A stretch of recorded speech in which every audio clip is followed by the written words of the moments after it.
welcome back to the Cinebros podcast. We have a very special episode for you today.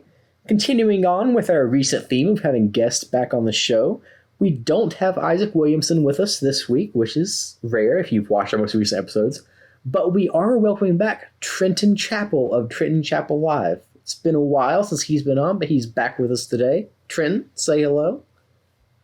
Yeah, hey, Tyler, I'm going to start off real quick with something, all right? I'm going to rant. One, it has been almost a complete year that I have not been on this show. And I'm angry at you, Tyler. So, I mean, Luke and I are good friends. Oh, me and Luke are good friends. We're friends on the Facebooks and he's doing great. Tyler, you like cast me out, man. I did, man. I was busy graduating college. I had things to do. Oh, college schmollage. I had things to do, man. No, I'm just messing with you. Thank you guys for having me back. I love this show, and I love the topic we're going to be talking about because I picked it. So yes, you did. You did indeed pick it. So I did. First off, before I tell the topic, Luke, would you like to say hello? Hello, everybody. Luke here again. I know it's not as fun introducing me because I'm pretty much always here, but hey guys, what's up? And Ray has not seen the movie we will be discussing today, so Ray is sitting this one out, unfortunately. Which, honestly, I don't mind, because this week we are discussing a set of terrible movies, and I wouldn't want Ray to sit through those movies because he's my friend, and I don't want to put him through that suffering. Well, actually, I think Ray watching these movies would be hilarious. It would, but I don't even think these movies are enjoyable. Like, I don't think they're even fun to watch because they're so bad. Yeah, they're not really a so bad it's good type of thing. It's just more like an excruciating slog trying to get through them. But we've teased it enough, and obviously you know what we're going to be talking about by the title of this video. But we will be discussing the two adaptations of Percy Jackson and the Olympians. I use adaptations very loosely because Trenton and I were discussing before the show. I don't know if I have ever seen a series of movies desecrate the source material as much as these movies do. Luke, what in your opinion, Luke, is the worst movie you've seen in terms of just negating the source material in its entirety? Well, I can't really. I mean, I know there's a lot of things to choose from. I can't really think of anything about a book, but I can think of several video game movie adaptations and probably Monster Hunter, which I reviewed on the channel. Go check that out, guys, if you haven't. Little shameless plug there. But I love that. But yeah, Monster Hunter.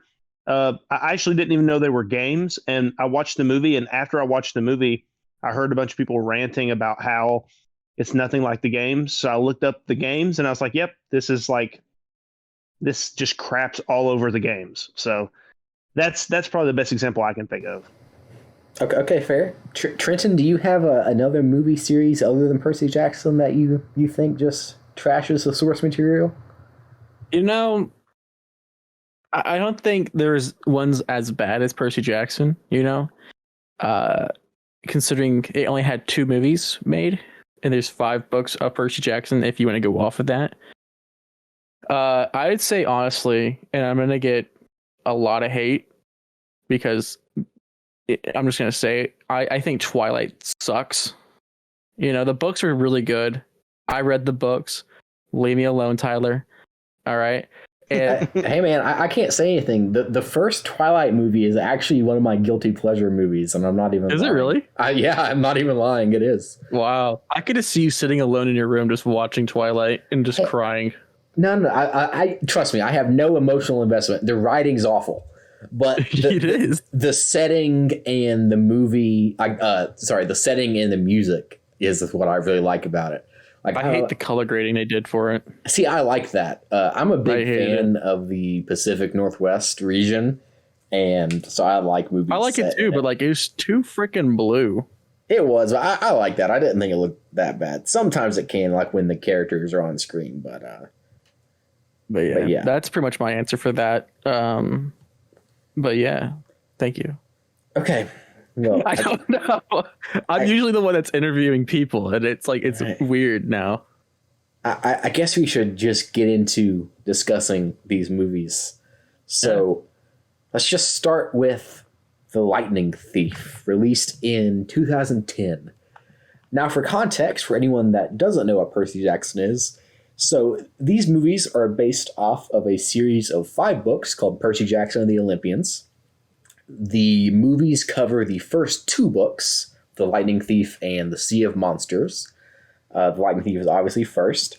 Now, as we are, all 3 of us are like, well, I think Trenton and Luke, since you guys I think are a little tiny bit younger than me, I don't think you classify as like millennials, but I am like right on the cusp of millennial and Gen Z. Like I could, depending on what ranking I am considered both categories. But for anyone that was in middle school around 2010 or so, you guys are probably familiar with Percy Jackson. It is one of the biggest children's, like young adult book series ever written.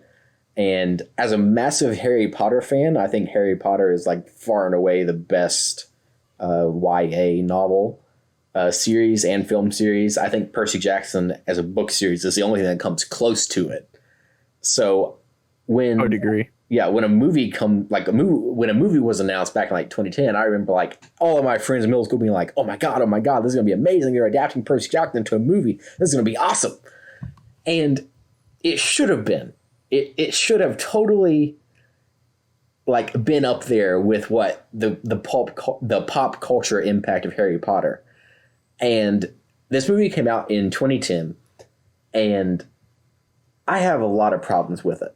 I'm going to go ahead and say my problems with it out of the gate, and then I'll let Trenton and Luke talk, because I'm excited to hear you rant. I hate this movie. We're talking about the first one, correct? The first one. Okay. I hated this movie as a 10-year-old. I hate it now. Now, saying that, if this movie was not followed by the movie that came after it, The Sea of Monsters, if this movie was not trying to start a series, which it was, I think it would have been a slightly below average one and done movie. I don't think it's so awful that like it could fail as a standalone story. But as like the intro to a series, it is catastrophically bad. So I'm gonna throw out my biggest critique with the first movie. I'm just gonna throw it out there really quick, because the first movie, like I said, its narrative, while different from the book, still is close enough that like it's fine, I guess. But my biggest problem with the first movie is the complete miscasting of all the characters. There's not a character in the movie that I think is cast well. So Logan Lerman, I'm not sure how old exactly he was. I believe he was somewhere between like 18 and 20 when he was cast in this role, when he played Percy Jackson. I believe his character in the movie is 16. Now, this is very different. Book he's 12. He is 12 in the books. And for comparison, in the first Harry Potter book, Harry is 11. And Percy Jackson works just like Harry Potter, where each book represents a year of Percy's life. So he is 12 in the first book, 13 in the second, and so on. So already we're starting off on the complete wrong note. We start with Percy when he's 16. Now, this is a problem, because that would be like starting the Harry Potter books when Harry was 16. It just wouldn't work. The point of the Percy Jackson book series is to see Percy grow up from being a preteen into like this teenage demigod hero. Well, he's not demigod, but he basically is. He's kind of OP. But so the movie already starts off by just completely ruining any setup for a series. And that's why I say that it could have worked good for a standalone movie if you were just going to have Percy be 16 and then just be done into there. But when you're trying to do 5 movies, that would leave him at 21 in the final book, which just doesn't make sense with the story of the books. They would have had to change a lot in order to get that to work, which they do in the second movie, and it's just horrible. But that's our problem with Logan. He's way too old, and just the rest of the cast are way too old as well. Moving on to Alexandra Daddario as Annabeth. She's a fine actress. However, when one of your character's main character traits in the book is like she has such blonde hair, casting an actress who has dark brunette hair just makes no sense. Like, I like remember what you're talking about. In the book, they said bright blonde hair and wore a Yankee hat. Yeah, it's like every time they put her in a new scene, she's blonde. They mention that she's blonde. Which like for me, normally that would be kind of just a small thing, but in the book they make like there's several references to it later on in the first book that I mean she's got like they make a point to talk about how blonde her hair is. So when they make that big a point of it, it's kind of ridiculous to watch the movie and be like, oh, that's Annabeth. I don't think so. Like I'll tell you this. No. I worked on a movie set during this past year, and it was like a documentary. And the guy we interviewed, he was a captain in the Army, and we filmed it. But the patches he had on were the sergeant patches, not the captain. And we reshot everything because of that. The fact that they cast a brunette girl to play a blonde girl, and it's so heavy, like it's so mentioned that she is blonde in the books. It's just hilarious that they do that. Right. And like, I don't have a problem with them casting her, but please just have her dye her hair or just wear a wig. Like you say that, but if you the second movie they did it. Did they? Wait, did they really? Yeah. I don't remember in the that. second movie she's blonde now. I have the picture here. Oh my god, they did. Yeah. Wow. She's blonde now. Yeah. That just goes to show how big of a thing it was that the fan base literally made them do that for the second movie. Like, we got so mad about it. Okay. Then moving on to Grover. He is played by a black actor. When again, no problem with the actor. I think Grover in the movies actually is pretty good. White. But in the book, he is white and pale with like curly hair and this like really terrible goatee. I'll tell you that he looks like Shaggy. Yes. That's the type of character he's meant to be, and they cast him like this like really kind of handsome black guy. It just doesn't make any sense. Cool guy. He was like a cool guy. Yeah, like the casting and Grover in the books, like you said, is like this kind of like shy and awkward, like constantly screws things up character. When in the movie, he's like this cool and suave guy, like funny guy. And I like all of the characters in the movie are just so different from how they are portrayed in the book. I think you mentioned earlier, Trenton, that Annabeth's cap, she doesn't even have that in the movies. Like, go Google what's Annabeth Chase from Percy Jackson. Every picture you see of her is blonde with the baseball hat. Yeah, that is like it's her character. Like her not having the cap would like be Percy not having his sword. So it's absurd that she doesn't have blonde hair or the baseball cap in the movies. It's absolutely insane. Also, one more thing about Grover real quick. The actor who played him in the movie, Brandon T. Jackson, who I know from Tropic Thunder. It's one of my favorite comedies of all time. But anyway, he was like 27 when they made this movie. No way. He's supposed to be playing a high schooler. Yeah. Okay, now see that I don't have as big of a problem as that, like as I do with Logan Lerman being like 20 when he was cast, because in the book series, Grover is much older than Percy. Like he is like in his 20s in the books. Oh, okay. Yeah, but that's another thing though. But in the movie, he's a high schooler. You know what I'm saying? Yes, So yeah. No, valid criticism. I don't want to give the movie too much credit for anything. Valid criticism for sure. Okay, now I think that's my casting rant done. Would one of you guys like to address some more criticism of the movie? I'll go. All right. So I picked this topic because it's a very passionate topic for me. I'm a big fan of Greek mythology, and just how they did it in the movie. I mean, I'm gonna go by an order of character design. We covered Annabeth and Grover and Percy. I want to talk about the Greek gods themselves.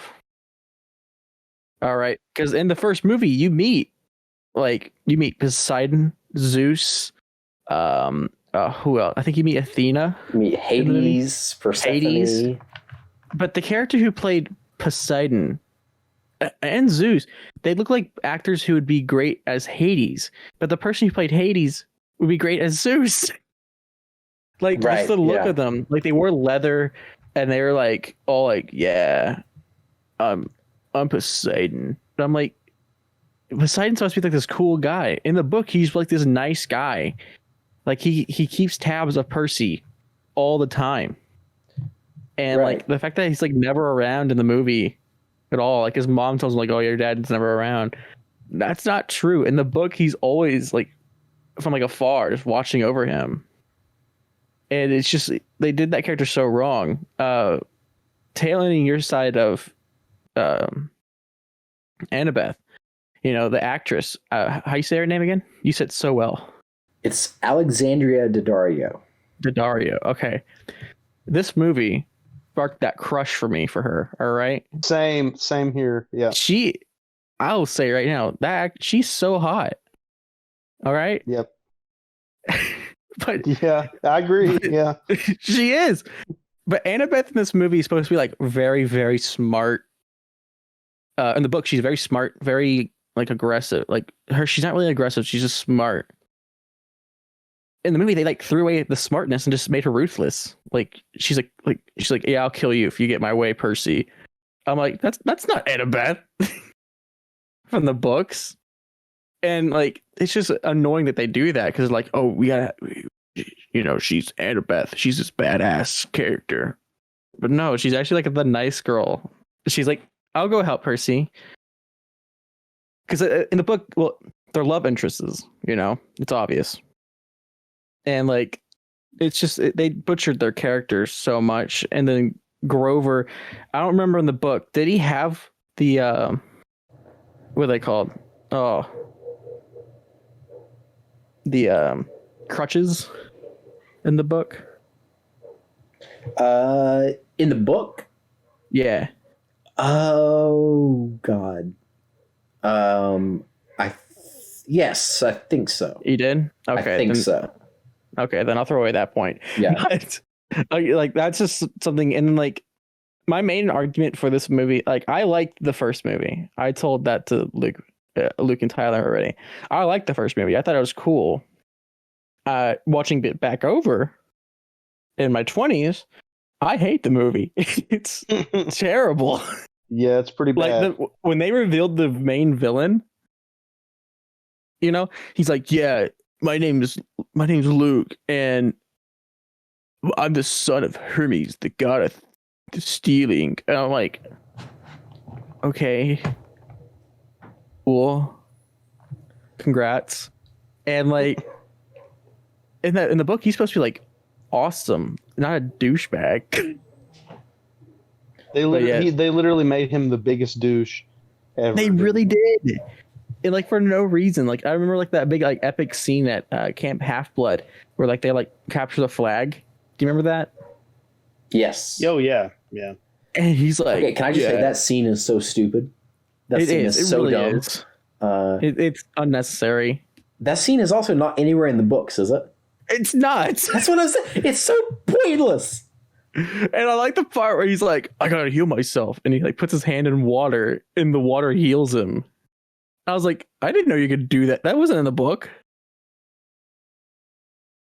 And so I don't really have much points for the first movie. The second movie I have the most. But that's my argument for the first movie. It was good when I was like 10. But 10 years later, rewatching it, I want to burn it. Hey, so I just realized something. You want to know? You were talking about all the gods not mentioned, you were talking about all the gods shown in the movie. Yeah. You want to know one god who isn't? Who? Ares. You know, you're right. He is the main villain of the first book. Is not. That's right. He's in the movie. Thief. Yes, he is. But he is the lightning thief. Hermes' son. Yes. Which is, it's just so bad. It's so bad. Now it would have been like if they did that route. I think what they should have done is make Hermes, like if they were going to have Ares be the main villain, have Hermes be the main villain, and then have Luke fight Hermes. See, man, boom. That guy puts a disrespect on my name, man. Yeah, he does. I mean, he's not repping the Lukes out there, you know. Shameful. But yeah, that's my whole point. Is that, and then the Medusa fight scene. My friend brought this up.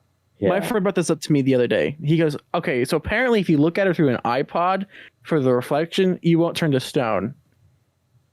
Do you remember? You remember that, right? Yes, I do. That's how he gets the location of her. He looks through. She looks at him through the iPhone screen, and he doesn't turn to stone because apparently it doesn't work. In the book, I could be wrong, but doesn't he uses a sword in the book to do that, right? Because that's how. Yeah, because there wasn't. Which hero? They were trying to make it hip and cool. Was it? Did Jason defeat Medusa in Greek mythology? Is that who it was? I can look up. Because Theseus was the Minotaur. I think Jason was the one that did. Or actually, what am I talking about? I think it was probably Perseus, right? Perseus, yes. Yeah, probably, yeah. Okay, yeah. Because I think Perseus in Greek mythology used he used a shield, I see now. Yeah. Yeah, he used a shield. And it caused her to turn to stone because she looked at herself in the reflection. Right.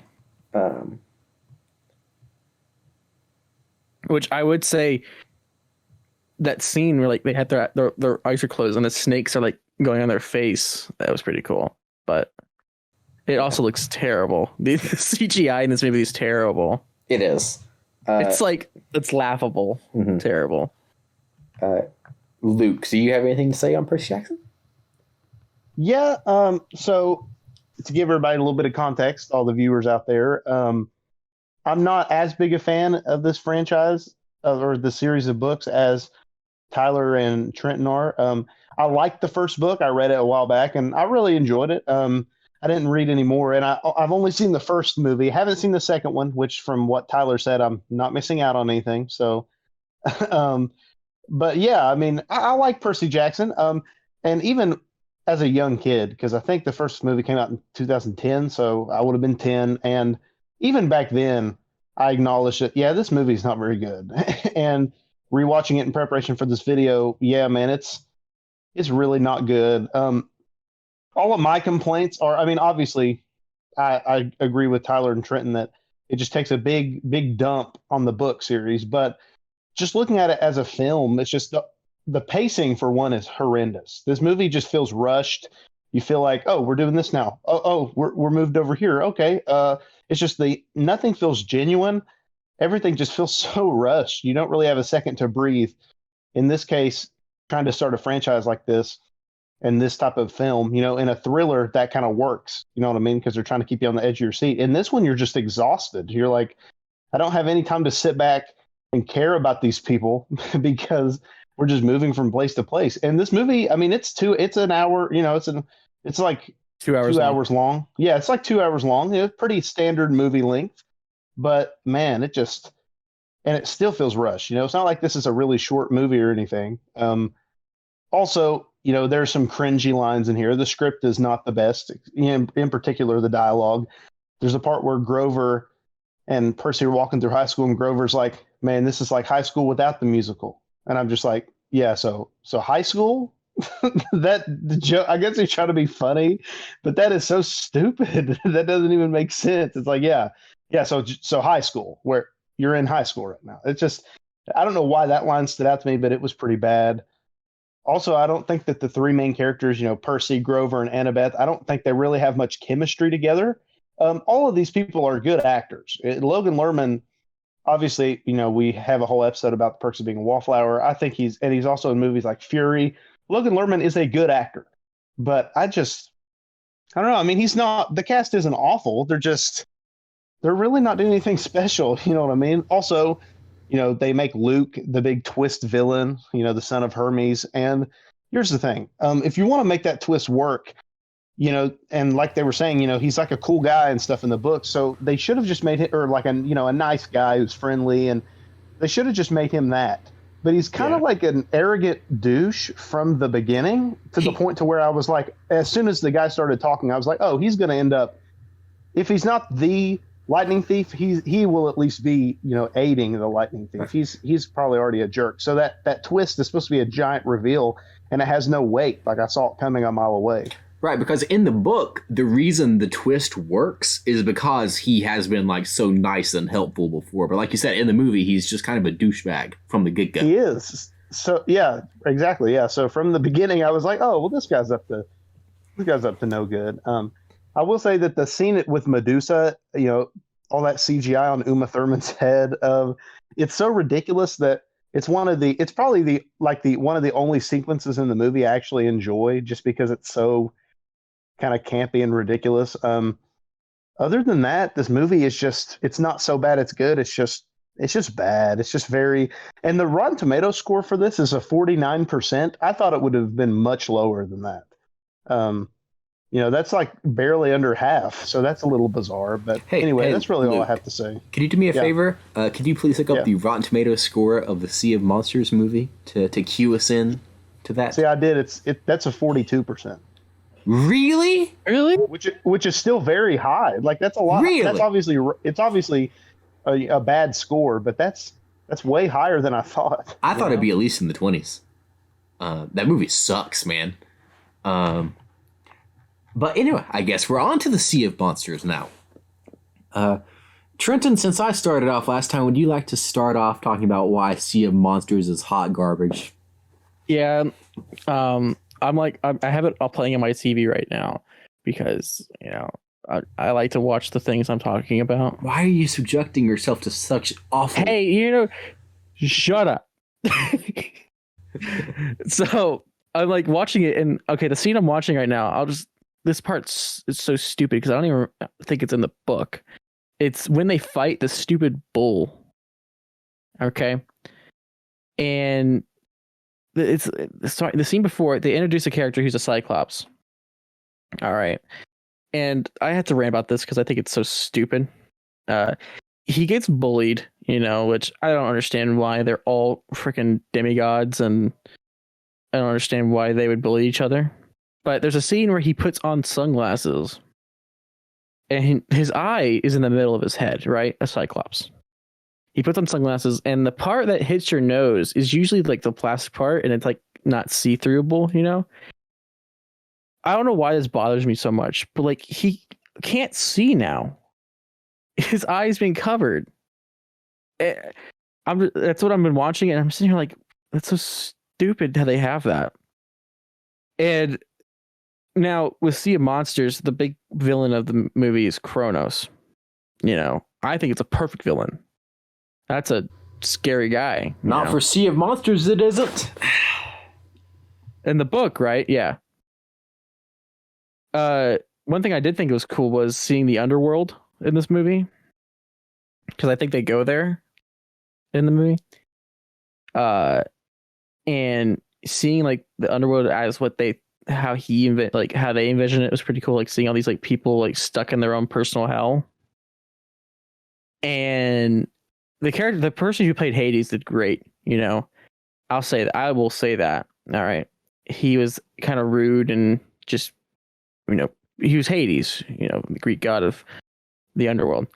And the writing for this movie, the CGI for this movie makes it like worse because you would think, after the first one, I think that like in the real world, the first one failed. You would think that this one, they were like, okay, we gotta redeem ourselves and make it better. But no, it's bad.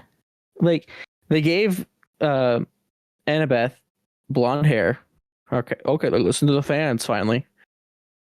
But like they introduced this other character. I don't even remember her name. It's like Clarice. She's introduced in the beginning. She's like a big bully.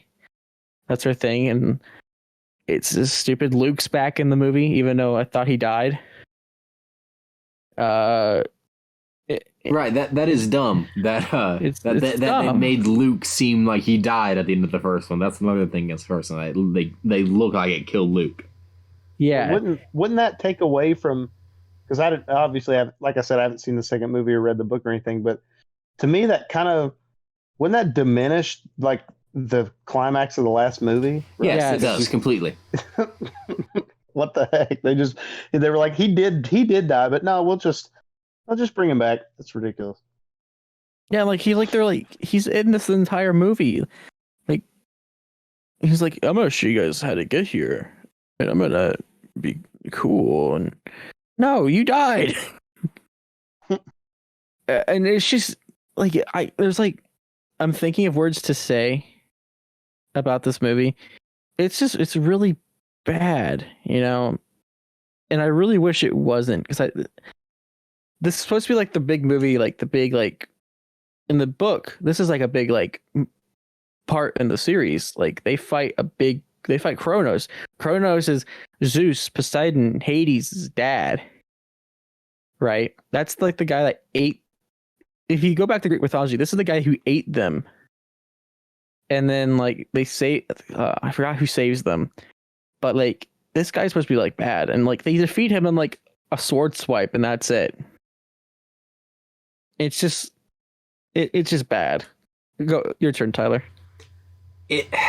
Okay. So Sea of Monsters is probably my second favorite book, behind the third one, The Titan's Curse. And from the get-go, it's awful. It's terrible. So they completely change. You know how in the first one we were talking about how making the characters older would like cause them to have to rewrite like major parts of the story? Well, we already see that in this movie. So the first movie, this movie starts off with a scene of them doing like the weird like I guess like obstacle course kind of thing, while Fall Out Boy's, is it Champions, plays in the background? Yes. Also, Luke's the villain again in this movie. Yeah. I forgot about that entirely. Yes, he is. And they trust him in the movie. Right. Like, oh, we're going to trust this guy.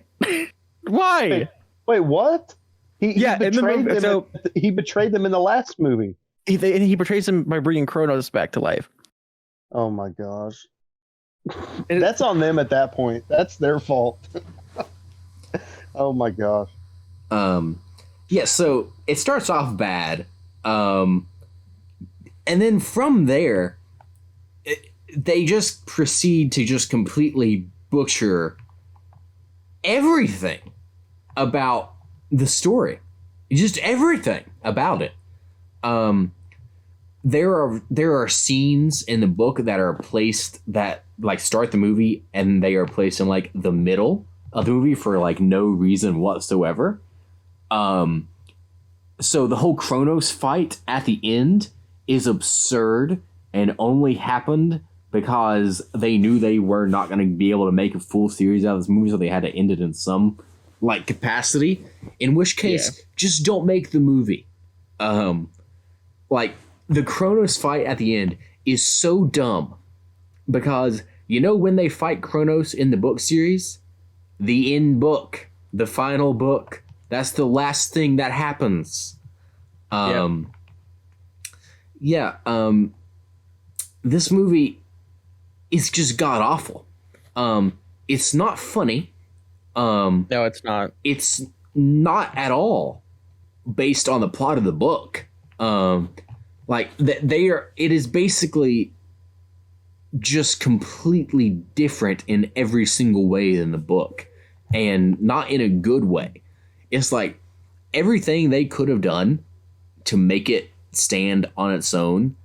Because Lightning Thief, the first movie, while it didn't really follow the book, it could stand on its own a little bit. This movie is just awful. Hang on. I'm sorry, Tyler. I forgot about this scene. So I'm watching the end scene where they fight Kronos, and I forget. So, like, Luke brings him back to life. And I forget, Luke's like, dude, Kronos, my God. Thank God you're back. And I totally forgot about this. Kronos, like, kills him. Does he really? Yeah, he, like, he's like, thank you, my son. Now I must feast. And he picks him up and just throws him in his mouth. I totally forgot about that. Yeah, I did too. Yeah, that's like I just hate this movie because mainly because of the final fight scene at the end is just completely, it's not nowhere in the book whatsoever. Okay, wait, hang on. Do they in the movie, do they go to the Cyclops Island? I don't think yes. so. Yes, it does. It does. Do they? Sorry. Yeah. Okay. It's been over at Cinebros podcast, they rewatched the movies the day before. I'm just going off of memory because it's Trenton Chappell Live. That's my show. Mm-hmm. We just wing it. Yeah, so I don't even really have that much to say on the second one other than I hate it and it doesn't follow the book at all. Yeah, it's just looking at the two movies as a whole, it is the worst attempt to make a series out of something that I've ever seen.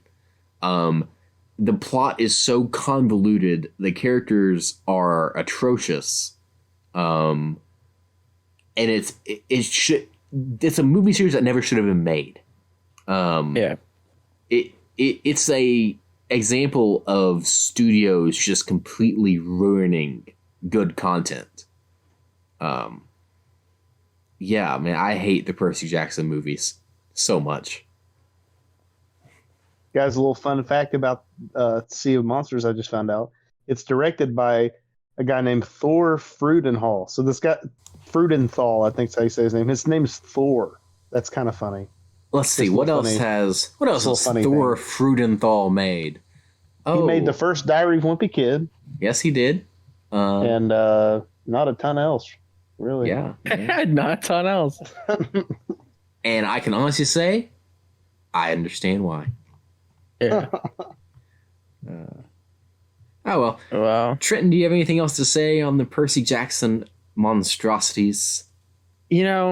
I say this, if you want to if like your girlfriend cheats on you, or you have a friend that you just don't want to be friends with anymore, you want to torture them, make them watch Sea of Monsters and say, this is how much I love you. And then just never talk to them again. Yeah, understandable. Yeah. Yeah. Wow. Okay. That's all for me. Luke, do you have anything else to add? Not really. I think I'm good. I think I definitely don't think I'm going to be checking out the second movie. I definitely have no plans to watch it. So I think you should. You think I should? I think you should, because that's how much I love you. Oh, see, Tyler, you just did it. I'm just kidding. No. All right. Well, with that brings this episode of the Cinebros podcast to a close. Trenton, thank you for appearing on the show again. Of course. Where can the audience find you if they want to check out your stuff? All right, guys. On Spotify, Apple Podcasts, all the other podcasting listening sites. You can find my show, Trenton Chappell Live. We don't do movie talks at all. I kind of been interviewing a lot of people who are interesting and have great stories. My last episode, we interviewed Donovan Lewis, who is a radio talk show host. He's really well known in Texas, and I know that these guys are from Kentucky. And I'm a Texan, and I've just been interviewing a lot of people who I think are cool. Again, it's TrentonChappell, and then live LIVE. You can also go to the new website, chappellmedia.com. You can find all of our documentaries, shorts, our brand new series on there, and of course the podcast. That's CHAPPELL media.com. And we're making some new stuff. I'm very happy about this. And of course, you can find me on my socials. You can just go to Chappell, and that's CHAPPE110. That's my Twitter and my Instagram. So yeah, thank you guys. All right. And if you liked this episode, you can follow us on all of our social media at Cinebros Podcast on Facebook and Instagram. Luke, do you have anything else to say before we go? Guys, thanks as always for watching and listening and just supporting us in the channel. It means a lot. Make sure to check out my series on the channel, 5-Minute Movie Reviews. It's been stagnant for just a little bit, but not to worry. I've seen a lot of movies lately, so be prepared to be bombarded with 5-minute movie reviews coming up very soon. Get ready, guys. I'm gonna make a feature. Yes, you will. You'll make a feature. I'll work it in there. I'll work it in there somehow. Yeah. Yeah, it has to be worked in the budget. Yes. Yeah. I'll make some space. I'll cut some stuff out. I might cut Tyler out maybe. Awesome. And, just put you in there. Yeah.